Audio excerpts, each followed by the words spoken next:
As the sun starts to rise at Lyme Park in Cheshire, the mission to spot some feisty deer begins. Around the start of October, the rutting season gets underway. The male stags want to pass on their genes to the females called hinds, and they're not keeping quiet about it. We're seeing things, but also hearing a lot, and it's the stags putting on a display.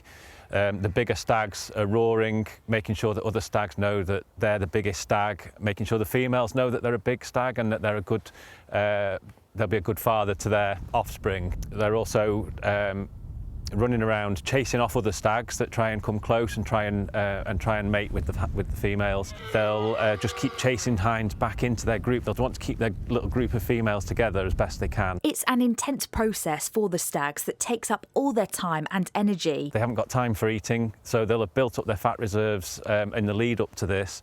They'll urinate on themselves so that they smell delicious to the females. This chaotic practice has been taking place for hundreds of years here at Lyme Park.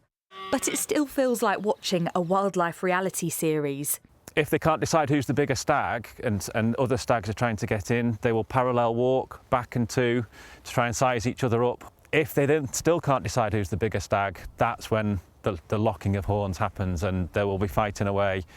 That's an opportunity then, while they're fighting and their minds are elsewhere, for other stags that are around the periphery to nip in and breed with any females that happen to be in season.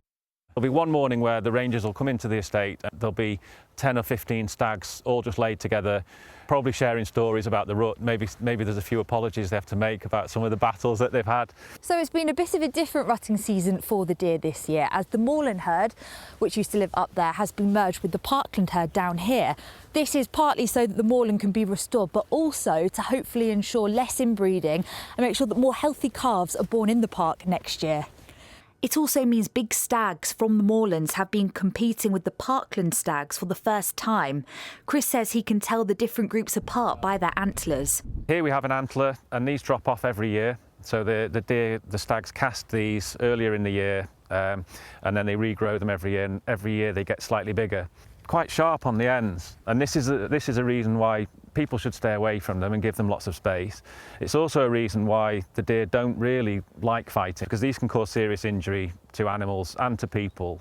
Once the rut is over, they'll feed up to prepare themselves for the winter, after what looks to be a roaring success all round.